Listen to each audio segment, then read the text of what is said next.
Você acha que existe uma chance real de uma terceira guerra mundial? Eu acho, que não sou só eu não, pô, o que tem de gente falando isso.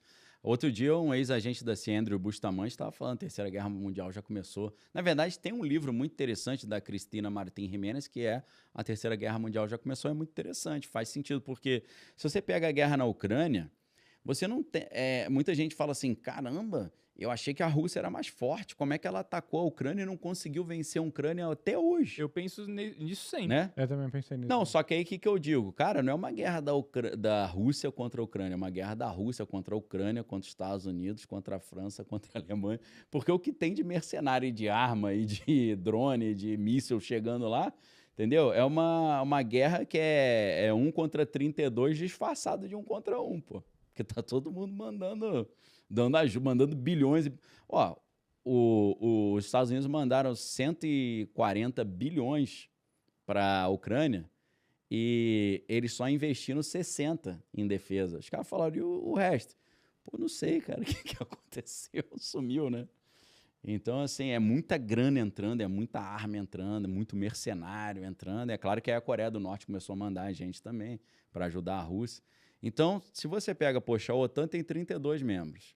Aí você tem 32, mais a Rússia, com o apoio da China, com o apoio da Coreia do Norte, com o apoio do Irã. Você já tem o quê? 40 países, né? Isso já é guerra mundial, pô. Entendeu? Então já meio que já tinha começado. Aí agora, né, os Estados Unidos junto com Israel mataram lá o Ayatollah Khamenei. O que o Irã fez? O Irã atacou o Bahrein, Omã, Catar, Kuwait. De cara eles atacaram 11 países. Aí você fala, pô, já tem Israel e Estados Unidos, 2. Você bota mais 11 e já tem 13. Daqui a pouco tem quanto? Tem 30, 20. A Alemanha falou que vai entrar, a Itália falou que vai entrar, Reino Unido falou que vai entrar, Portugal falou que vai apoiar também, já estão mandando tropa lá para o Chipre. Então, nessa situação que está tendo agora lá no Irã, você já tem uns 25, 30 países envolvidos. Pô.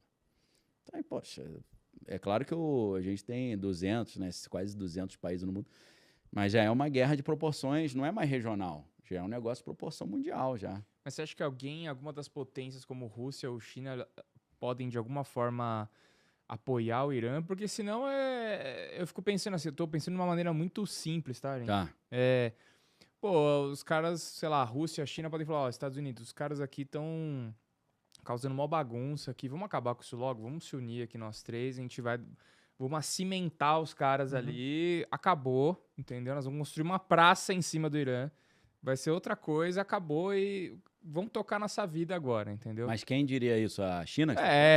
As grandes potências que dominam, tipo assim, a China, a Rússia, falam assim, olha, ou então, ou não, ao contrário, a China e a Rússia vão se incomodar com o que está acontecendo ali e podem apoiar a causa do Irã, não sei. Então, tem Porque gente... aí seria catastrófico. Sim, tem gente que fala assim, não, a China adota mais uma postura de neutralidade, ela não quer se envolver, mas se dá mal também, porque está já sendo prejudicada no petróleo aí de uma forma muito forte. Mas o que eu acho que é um ponto que é pouco falado... Porque eu penso assim, ó, só te interrompendo, Fica à desculpa. vontade.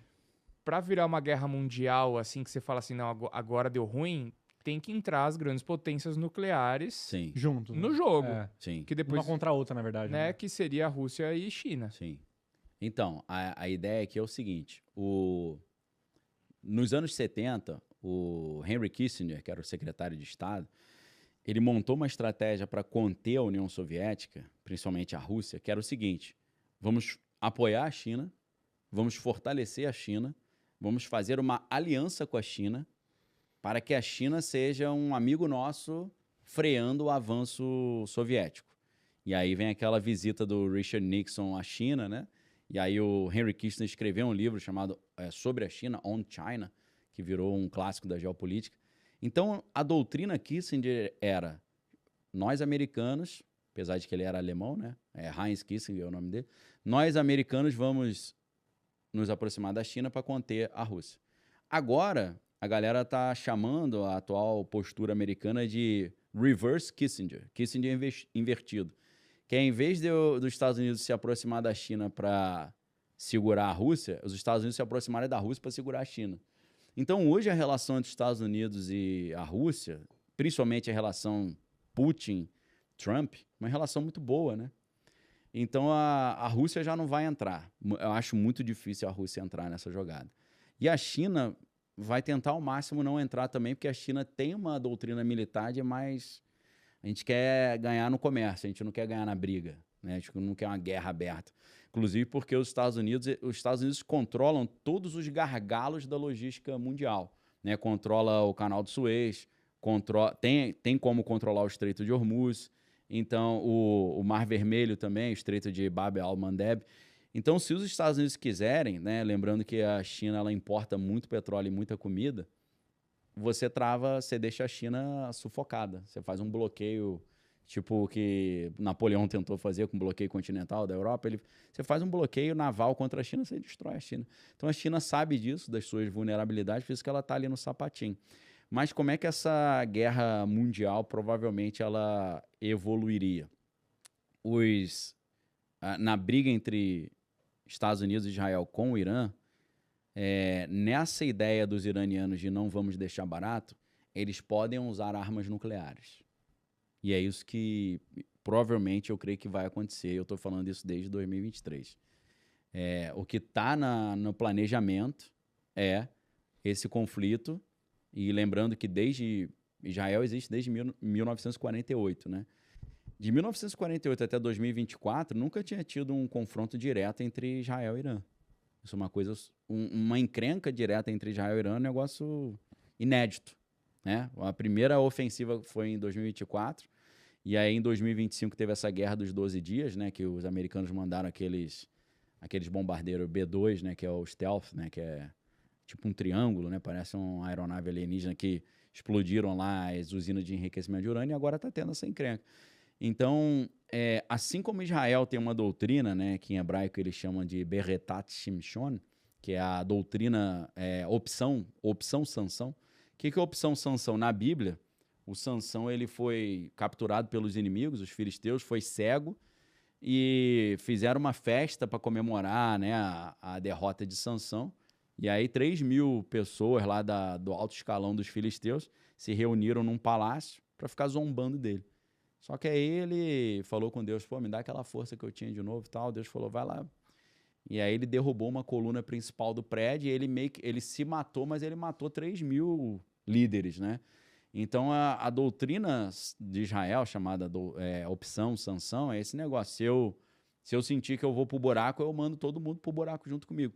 E não é só os países árabes, não. É mandar míssil pra tudo quanto é lado. Até pra Europa também. Tipo, não me ajudaram, vão se dar mal também. É claro que o Irã tem um negócio desse também.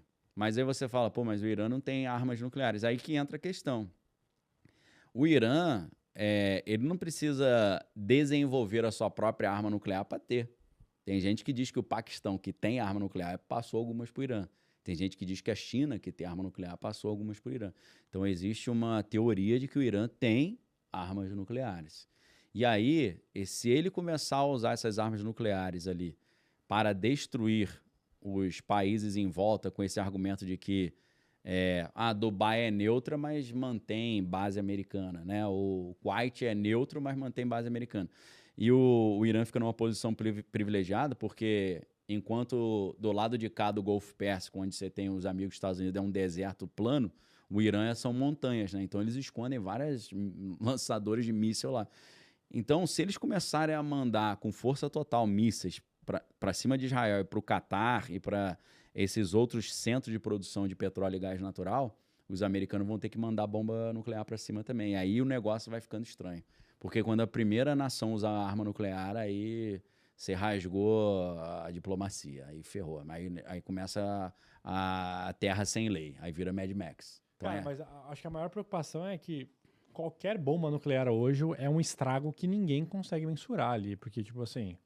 Elas são muito maiores do que as bombas da guerra, né? Não, mas essas que teoricamente que eles usariam são as bombas nucleares táticas, que são as menores, que o impacto é menor. Mas mesmo assim o impacto é bizarro. Mas o conceito de você usou uma bomba nuclear é um negócio assim que nunca aconteceu, a não ser no Japão. Só teve ali. Ninguém nunca mais usou numa guerra. Os fizeram o teste. Então isso ia destruir todo o direito internacional, a geopolítica. Então aí você entra num território do desconhecido, do caos, entendeu? Então eu estou tentando responder como é que começaria essa terceira guerra. Aí você pode ter a China falando, cara, agora eu vou ter que entrar. A Rússia falando, pô, vou ter que entrar, entendeu? Porque virou bagunça. Os caras estão fazendo gol com a mão, entendeu? Acabou a regra, então vamos ter que retornar a regra aí, na Mas você diz que a brutalidade. China e a Rússia poderiam ficar incomodadas dos Estados Unidos e intervir dessa forma. Nesse sentido, De maneira de nuclear. falar, pô, assim não vale. É igual você tá num jogo de futebol, o cara dá um tapa na cara do outro, xinga a mãe, você fala, não, peraí, pô, aí você tá estragando o jogo aqui, pô. É nesse sentido, né? Ó, se vier, eu vou te mandar ali um míssil atômico. Fala, manda, eu te mando outro também. Aí é assim que o negócio vai ficando estranho.